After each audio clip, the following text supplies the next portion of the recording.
Christchurch, nestled on the eastern coast of New Zealand's South Island, is the nation's second-largest city.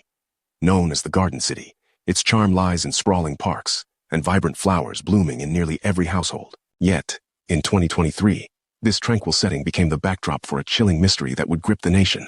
The local Chinese community was shaken to its core by the disappearance of 44-year-old Bao Yanfei, a Chinese real estate agent.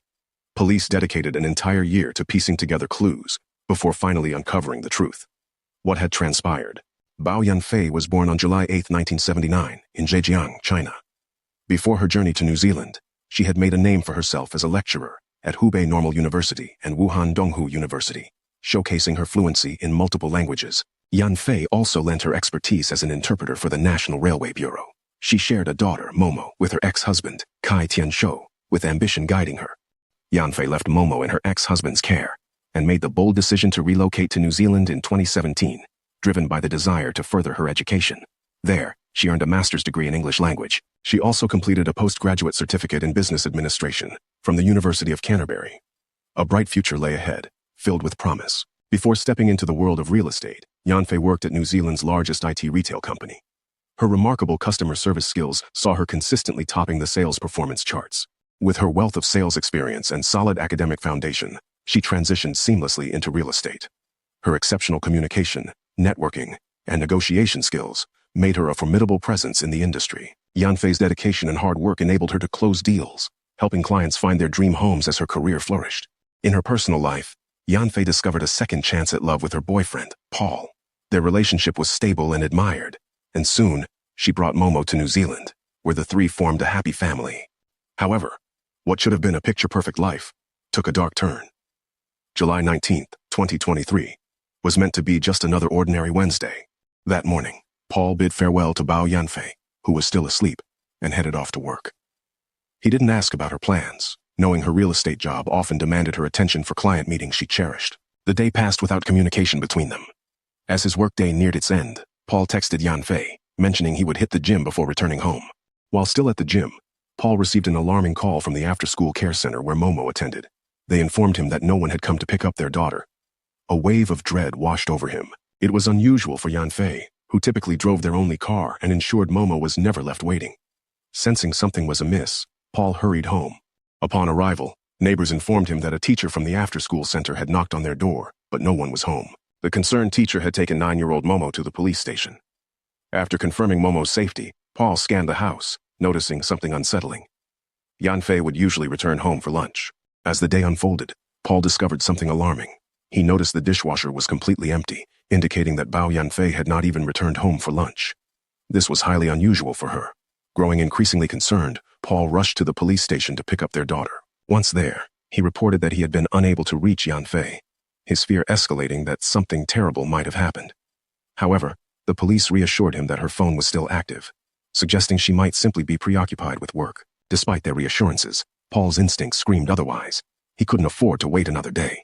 In a desperate attempt to find answers, he called Wani, Yanfei's close friend and former colleague, seeking her assistance. After learning that Wani had no information regarding Bao Yanfei's whereabouts, Paul reached out to other friends, desperately seeking anyone who might have seen her that evening. Meanwhile, Ronnie and several friends gathered at Yanfei's home, repeatedly attempting to contact her. Yet their efforts were met with silence. Her colleagues reported that she had mentioned taking a client to view a property earlier that morning. Despite this, no one had been able to reach her since. By 10 p.m., with worry mounting, Paul made the decision to officially report Yanfei missing, citing the lack of communication. The police wasted no time, launching an investigation to uncover any clues. Their inquiries began with her silver Nissan, license plate PKT 556. This vehicle quickly emerged as a crucial lead in the case. Shortly after the news of her disappearance broke, a man named Jason approached the police with vital information. He had witnessed a silver Nissan driving erratically near Wigram around 7 p.m. As night fell, Jason observed the car moving without its headlights or taillights, capturing his attention. He described the vehicle's erratic behavior, swerving dangerously along the road. But the darkness obscured the license plate and made it impossible for him to identify the driver or any passengers. This tip ignited intensified police efforts. At 10:45 p.m. that night, Yanfei's car was discovered on Iroquois Road, located in the Wigram suburb of Christchurch. Yet, as officers approached the vehicle, they found it empty, with no signs of theft or struggle. The car was parked roughly 3 miles from her home, but Bao Yanfei was nowhere to be found. The question loomed: where had she gone? The following morning, the police launched a thorough investigation, combing through surveillance footage. They discovered that after dropping her daughter off at school that morning, Bao Yanfei returned home briefly before departing again at 9 a.m. While in her car, Yanfei made a call to a colleague, requesting the keys and access code for a property. This house was located not far from where her car had been found, at 16 Trevor Street in the Hornby suburb. The property, nestled on a quiet street, boasted 3 bedrooms and covered 6,588 square feet, with bright and spacious interiors. The previous owner, preparing to move to Australia, was searching for a tenant who would truly appreciate the property. Continuing their review of surveillance footage, police noted that Yanfei arrived at Trevor Street around 9 a.m. and entered the property's driveway. She was later seen near Wycliffe Street, just a 5-minute drive away, knocking on doors and soliciting clients. The last recorded footage of her appeared after 10 a.m., and then she vanished without a trace. The investigation continued as police examined surveillance cameras near Trevor Street, theorizing that if Yanfei had met a client at the house, additional evidence of her movements might be present. Unfortunately, Yanfei did not appear in any further footage from that location. At approximately 10 a.m., a man clad in a white sports jacket was seen walking toward 16 Trevor Street. Then, at 12:28 p.m. In the meantime, police turned their attention to the surveillance cameras near Trevor Street. They theorized that if Yanfei had met a client at a property in the area, they would uncover further evidence of her movements. However, their hopes were dashed when they found no additional footage of her at that location. At approximately 10:00 a.m., a man dressed in a white sports jacket was captured on camera walking toward 16 Trevor Street. But it was at 12:28 p.m. when a significant lead emerged. Jing Tian disclosed that at 11 a.m. on the day of Yanfei's disappearance, he had a lengthy conversation with her on WeChat for nearly 45 minutes. During their discussion, Yanfei spoke of a Chinese client who was interested in purchasing a house and inquired about exchange rates and transferring 600,000 New Zealand dollars. Her tone during the call was completely normal, devoid of any signs of distress. By July 21st, 3 days following Bao Yanfei's disappearance, the police continued their search for the owner of the silver Mitsubishi and the man in the white sports jacket, hoping to uncover any leads in this perplexing case. Jing Tian revealed that he had spoken with Yanfei on WeChat at 11 a.m., the very day she vanished. Their conversation lasted nearly 45 minutes, during which Yanfei discussed a potential Chinese client interested in purchasing a house, inquiring about exchange rates and the transfer of 600,000 New Zealand dollars. Her voice remained calm, devoid of any signs of distress. By July 21st, 3 days following Bao Yanfei's mysterious disappearance, the police intensified their search for the owner of a silver Mitsubishi and the man in the white sports jacket. This series of coincidences firmly established Chao Ting-jun as a person of interest, placing him at the forefront of the investigation into Yanfei's disappearance. The police initiated covert surveillance on him, hoping to uncover more information. The police traced the last signal from Bao Yanfei's phone to a location near the South Motorway off Blake's Road. In a bid to uncover new leads, they launched an overnight search in the area. In a remarkable turn of events, investigators discovered a heavily damaged iPhone 14 hidden among some roadside bushes. This device emerged as a potential key to unraveling the mystery of Yanfei's disappearance and was swiftly transported to the station for examination. For a thorough analysis, the police intensified their investigation in the vicinity where the phone was located. It was during this critical phase that a significant witness stepped forward, a local resident named Neil, who had observed the police activity. Neil inquired if the officers were seeking clues related to a silver Mitsubishi. He recounted that around 6:15 p.m. on July 19th, while heading to his car for dinner, he noticed a silver Mitsubishi parked across the street with its lights illuminated, and a figure emerged from the vehicle. Forgetting his wallet, he returned home to fetch it. During that brief interval, the Mitsubishi's headlights pivoted directly towards his house, an act that struck him as peculiar. His instincts screamed that the driver might be up to no good. When he re-emerged with his wife, Neil made the decision to follow the car. Although he lost sight of it at a red light, he retained crucial details. The vehicle was a dirty silver Mitsubishi, marred by a dent on the left side of the trunk. A sticker adorned the rear, but most importantly, he recalled the license plate number, DPH 101. This information proved invaluable, enabling the police to identify the silver Mitsubishi. The vehicle was registered to a 52-year-old Chinese man named Chao Ting-jun from Jinan. The official record listed the address on Ensley Street in the Bryn WR suburb of Christchurch. Upon further scrutiny, the police uncovered that the house on Ensley Street belonged to Cao's brother-in-law. Coincidentally, this was the same property where Yanfei had brokered a sale mere months prior. Moreover, prior to relocating to the Ensley address, Cao had resided on Iroquois Road, the same location where Yanfei's car had been discovered. Further investigation revealed a troubling correlation between Cao's movements and the timing and location of Yanfei's final phone signal. Detectives learned that after departing from Trevor Street around 12:30 p.m. on July 19th, Cao had driven aimlessly in the area. He subsequently left Hornby, heading south towards Tai Tapu. Notably, he stopped in Tai Tapu for approximately 40 minutes, coinciding with the period when Yanfei's phone signal was also recorded in the vicinity. These striking coincidences firmly placed Cao Tingjun on the suspect list, elevating him to the status of primary suspect in Yanfei's troubling disappearance. The police commenced covert surveillance of him. They discreetly compiled phone data to trace his movements leading up to Yanfei's disappearance. At Riccarton Racecourse, a site previously visited by Cao, investigators stumbled upon several wet tissues, a shoe, a sports jacket, a black hat, and gloves. On July 22nd, a female officer, not directly involved in the case, was driving near the Air Force Museum when she witnessed a silver Mitsubishi making an abrupt U-turn right in front of her, without signaling. With Yanfei still unaccounted for, the police maintained their watch over Cao. However, a dramatic turn of events was on the horizon. On July 22nd, a female officer, uninvolved in the case, was driving past the Air Force Museum when a silver Mitsubishi abruptly executed a U-turn directly in front of her, without signaling. The sight of the police car immediately piqued her interest. Upon checking the vehicle's registration, her heart raced as she discovered it was linked to the recent disappearance of Bao Yanfei. After notifying a colleague, she decided to pull the vehicle over, requesting the driver to step out for questioning. To her shock, the driver was none other than Cao. Yet, the communication barrier loomed large, as he neither understood nor spoke English. Cao offered a disarming smile and utilized a translation app to converse with the officers. Their attention was soon drawn to a fresh scratch adorning Cao's hand. Cao merely smiled and resorted to a translation app to interact with the officers. During their exchange, they noticed a fresh scratch on his hand, raising further suspicions. The situation took a dire turn when police realized that Cao was attempting to flee the country. Acting swiftly, they apprehended him just hours before his planned departure, bringing him to Christchurch Central Police Station. The investigation revealed that the car's tires showed signs of having recently traversed muddy terrain. Using a translation app, Cao Tingjun informed the police he was in search of employment. When asked for his driver's license, he pointed toward the trunk of his vehicle. Upon opening it, officers found it empty. No rug was inside. Cao then retrieved his passport and driver's license from his backpack, presenting them to the officers. This entire interaction was meticulously recorded by two investigating officers who had been observing Cao from a distance. They immediately instructed their colleagues to proceed with caution, advising against alarming him and suggesting they let him go for the time being. Sensing the tightening noose of law enforcement, Cao Tingjun made his next move toward Christchurch International Airport, devoid of any luggage. At the ticket counter, he purchased a one-way ticket to Shanghai, using his last moments in New Zealand to withdraw all the money from his bank account at an ATM, preparing to flee the very next day. Realizing that Cao was attempting to escape, the police acted decisively, apprehending him just hours before his planned departure. He was swiftly taken to Christchurch Central Police Station.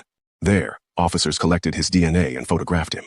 They noted additional scratches on his back that resembled claw marks. With the aid of a Chinese interpreter, Police Chief Caroline conducted an intense interrogation of Cao that stretched nearly 6 hours. During questioning, the police took an emotional approach. They informed Cao that a 9-year-old girl was anxiously waiting for her mother to return home. He suggested that someone with Yanfei's phone might have been tracking him, explaining the overlapping of their paths. When questioned about the injuries on his back and his hand, he insisted they were the result of a skin infection caused by grinding concrete in China. Cao explained that he had bought a one-way ticket back to China after being unemployed for a month, deciding to abandon his life in New Zealand. Despite his continuous denials of any wrongdoing, the police shifted tactics, attempting an emotional appeal before concluding the interrogation. They told him that a 9-year-old girl was waiting for her mother to return home. Cao simply shook his head, offering no verbal response. Unable to confirm whether Yanfei was alive or not, the police charged Cao with kidnapping and ramped up their search efforts, urging the public to provide any leads they could. Unfortunately, the police had initially planned to return to 16 Trevor Street for a more thorough investigation on July 23rd. However, Yanfei's colleagues at the real estate agency informed them of an open house auction scheduled for that day. Believing the situation was not yet critical, the police allowed the event to proceed, waiting for it to conclude before resuming their investigation. Once the auction ended, the police swiftly cordoned off the property, erecting a large tent and launching a detailed search inside the house, employing luminol testing to uncover hidden evidence. Yet, in a chilling display of indifference, Cao simply shook his head and offered no response.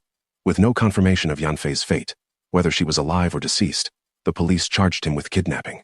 They ramped up their search efforts, urgently appealing to the public for any leads that might lead to the truth. In a telling moment, Cao Tingjun simply shook his head, his silence echoing the uncertainty surrounding Bao Yanfei's fate. With no confirmation of her being alive or deceased, the police made a decisive move. They charged Chow with kidnapping, intensifying their search efforts, and calling upon the public for any leads that could unravel the mystery of Yanfei's disappearance. The police had intended to return to 16 Trevor Street on July 23 for a more exhaustive search. However, Yanfei's colleagues at the real estate agency alerted them to an upcoming open house auction scheduled for that day.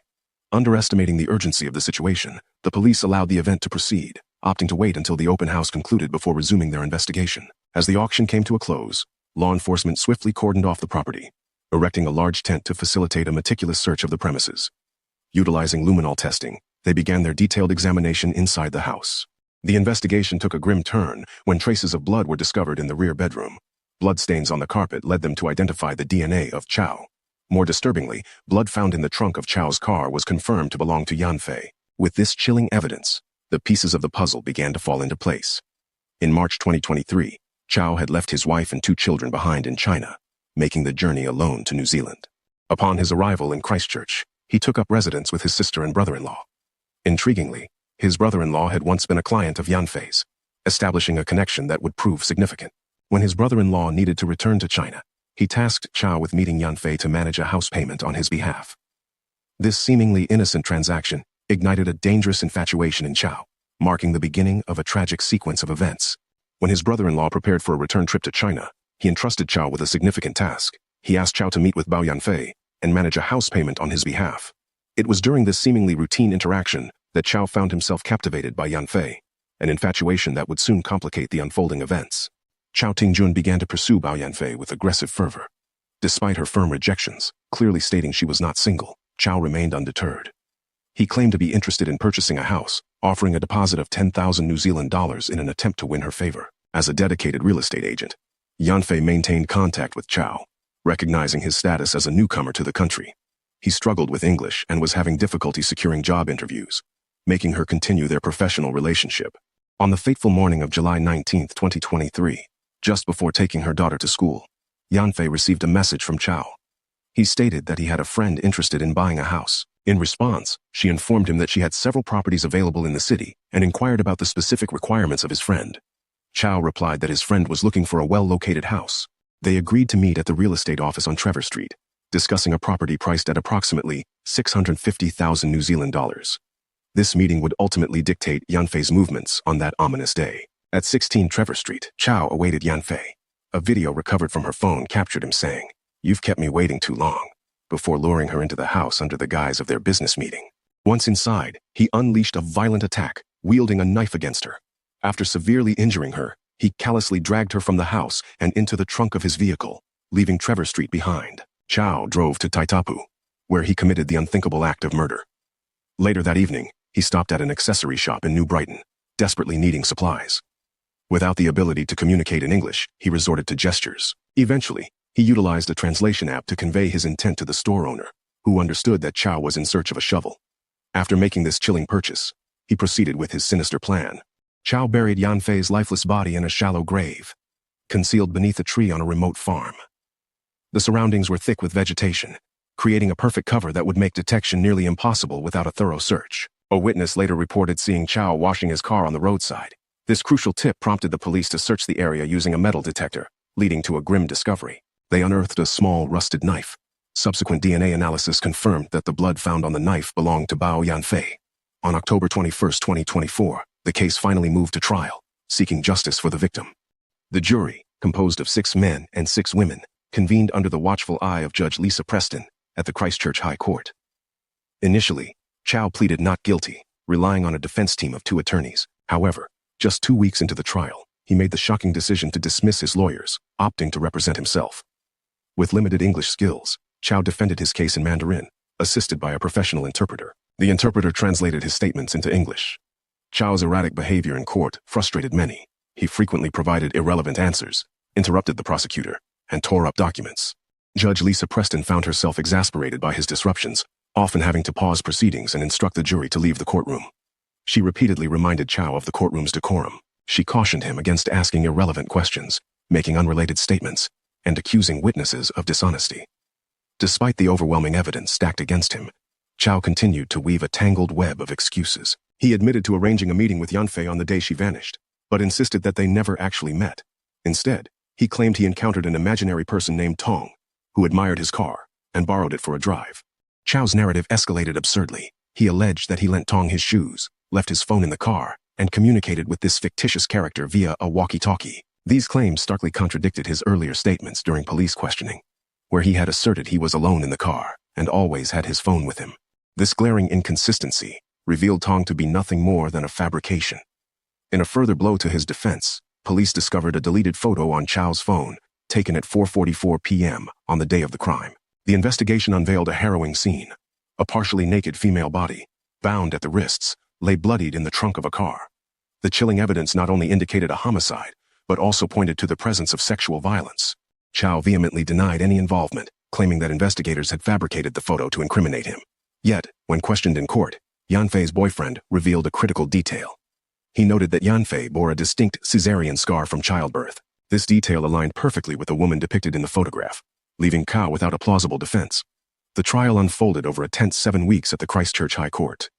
On December 4th, despite the absence of the shovel used to bury Yanfei, the jury reached a verdict in under 2 hours. Tao was found guilty of her murder. As the interpreter announced the verdict to Chow, he stood silent in the dock, hands cuffed behind him, his gaze fixed straight ahead. Currently, Tao remains in custody, awaiting formal sentencing scheduled for March 7, 2025, following the trial's conclusion. In a moment of raw emotion, Yanfei's boyfriend, Paul, shouted at Chow, demanding, "You better refund that plane ticket, you bastard." Throughout the trial, Paul had maintained a stoic demeanor. However, the moment the guilty verdict was announced, his emotions surged to the surface. In a related development, the house at 16 Trevor Street was purchased by a middle-aged couple in August 2023. They have since moved in. On November 18, 2024, a public memorial for Yanfei took place at Our Lady of Victory's Church in Christchurch, where over 100 people gathered to honor her memory. The service not only celebrated Yanfei's life, but also served as a platform for attendees to reflect on improving safety for women in high-risk professions. Chiki, one of Yanfei's close friends, had previously voiced her concerns regarding Yanfei's safety as a real estate agent, given the inherent risks of door-to-door client solicitation. Despite these worries, Yanfei reassured her friend, stating, "I'm not worried because I trust New Zealand is very safe." At that time, Chiki was navigating her own issues with her boyfriend. Yanfei offered comfort, casually mentioning that a friend's acquaintance had been pursuing her, though she refrained from disclosing any details about the individual. Tragically, what seemed like a minor concern for Yanfei would spiral into a nightmare. The person she had mentioned was, in fact, the very man who would take her life. The devastating outcome left her loved ones feeling utterly helpless and heartbroken. Yanfei's death was an unimaginable shock to her boyfriend and family. In an interview, Paul was asked about the future of Yanfei's daughter, Momo, and whether she would be sent back to China for care. Paul responded, "For now, I plan to take care of Momo, and the school is providing her with counseling. But what the future holds is uncertain. I just hope we can overcome this grief, and the perpetrator will face the punishment he deserves." Thus, today's story concludes. Let this serve as a poignant reminder to remain vigilant and prioritize your safety. Thank you for watching, and we'll see you in the next episode.